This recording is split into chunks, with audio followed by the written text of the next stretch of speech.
guys, friends, family, followers. I don't know if we have those yet. I asked you guys to send us some questions as it was coming up to a year since we left South Africa on this venture. So today we're going to go through those questions, try and answer them as best as we can. Thanks guys.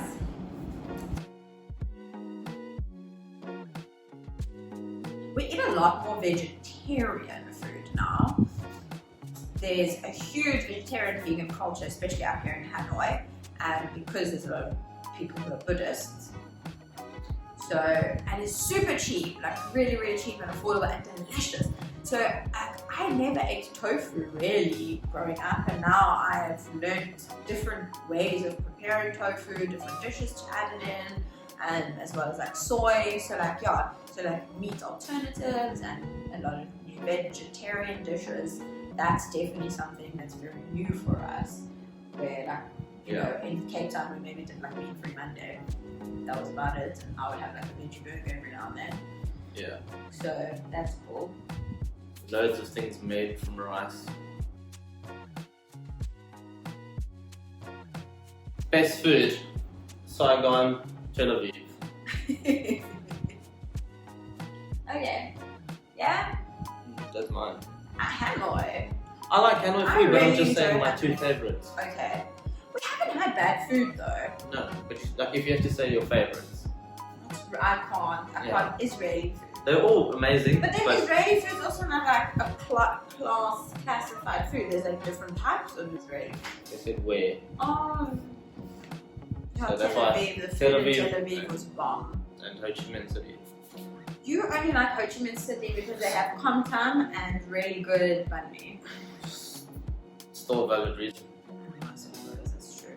I think in terms of worst food, it's just like we've eaten some a bit whack Western food.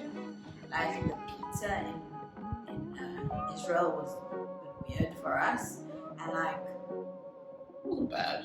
Yeah, it was like, different. Yeah, it just wasn't great. Yeah. So so you just gotta be like wary where you eat what, and like certain smaller cities or smaller towns, like stick to the local food. Don't venture off and try and get like the Mexican or Italian. Just when you stick to the local food, try not to eat the porridge with pig hearts. Not great. I actually didn't find out what that dish is called. I'll find out and I don't know, put it somewhere in the video.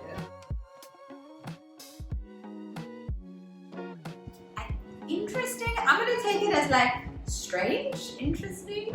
Noteworthy, I think, is a good way to describe it. So, but 2 months ago we were in Nimbin. I just recently wrote a post about it, so some of you might have read about this food experience, but I'll let Chad tell you the rest. Yeah, well, it wasn't like we didn't have an experience in the sense that we ate it, but we saw it. So we were driving to Chang'an. Yeah, we were like in the countryside. Yeah, and there's like not much around. It's like long roads, but there's a little lady on the side of the road with a like cart that they typically sell baguettes out of, or something like that. Sort of street food. And driving along, and I see this thing on top.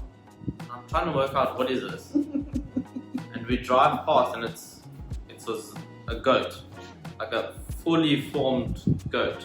Just had its skin off and roasted. And was brown.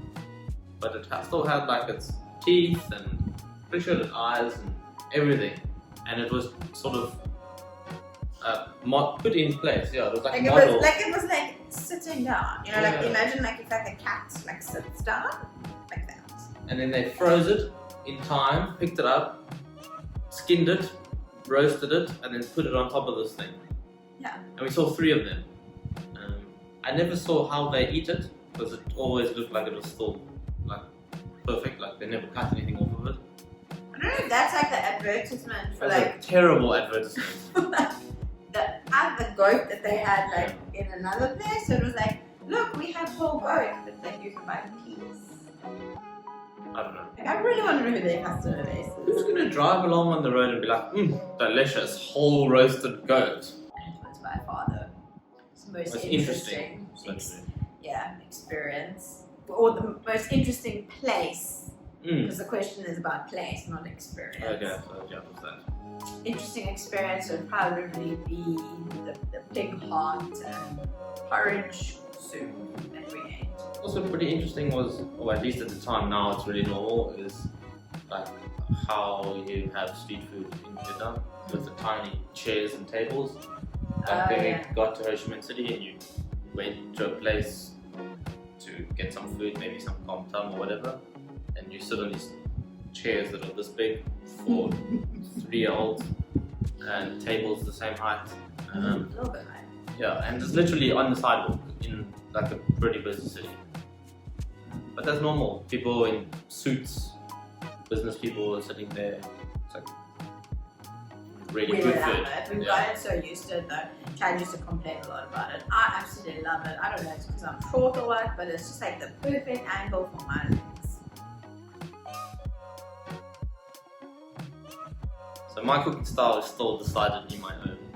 But So in burn and jam, I can do one or two other things. fried bacon and eggs. Stop.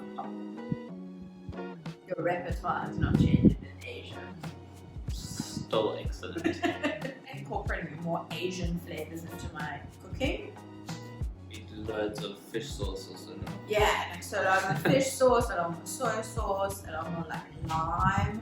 Limes are so cheap here, there's no lemon. So I'm just like lime here, lime there, lime everywhere. It's amazing. Loving it. Also now using a lot more tofu, like I've learned different ways to use tofu, the different types of tofu. So yeah, we do a lot more eating though than cooking, which is great. Most of the cooking was done during lockdown. Yeah, then I cooked a lot more. But You have to be a bit more inventive because not all the ingredients were available. so that's that's a good thing to me. So it's not so much like my cooking style has changed because I had to adapt to like not necessarily having all the ingredients. Perhaps like the other day, I wanted to make tzatziki and I bought Greek yogurt and I came home and it was sweet because Vietnamese people can not eat anything that's not sweet. They have to add sugar to everything. So then I sent Chad to the shop and he bought Greek yogurt, like foreign Greek yogurt, and it was still sweet.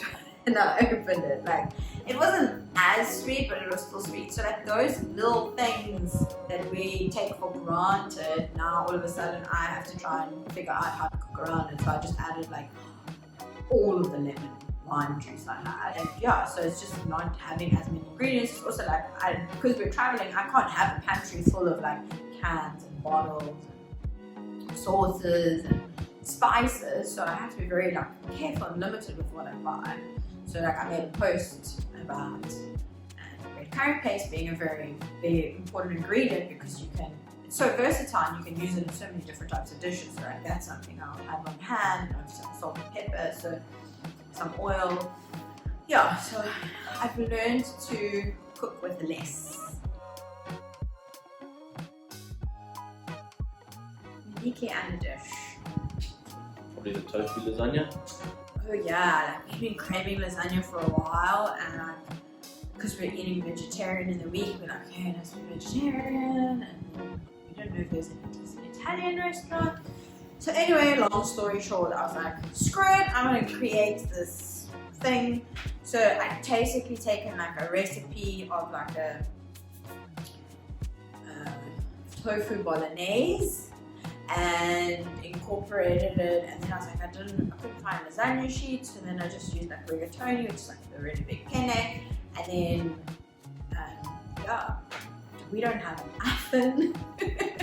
So you see how many cooking constraints I have. Very few people have ovens. Yeah, we don't do the whole like built-in oven situation here. They don't cook much on oven. Everything is cooked on the stove top or on fire. Our Vietnamese friend in Da Nang got an oven while we were there. It was great. We made pizzas, it was Yes. exciting. But my favorite part was it's a really small oven, sort of the size of a It microwave. was smaller than a microwave. but it doesn't live like near a power socket. So when you want to use it, you pick it up and you take it, and you put it on the floor, plug it in, and you cook whatever you want, pizza or roast or whatever you want. And when you're done, you unplug it, you go put it away, your oven. Yeah, because we shared the oven communally in our building amongst like 6 apartments. And then we also have friends here in Hanoi, and they have an oven.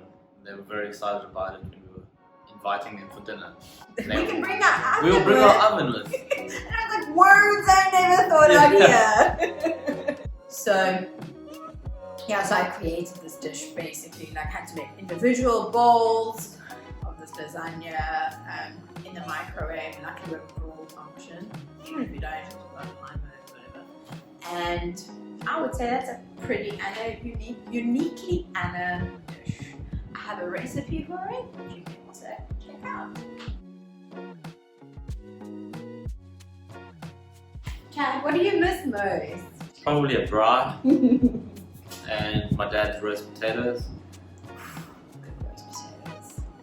But yeah, I'm pretty easy to please. So there's not like a long list of things. But I think braai is like more in terms of like the whole experience. The whole experience. Yeah. Because we still have barbecue foods here. It's not the same though. But it's not like, so we can go like a Korean barbecue or Like like a a sweet Vietnamese. sort of marinade or whatever. It's not the same.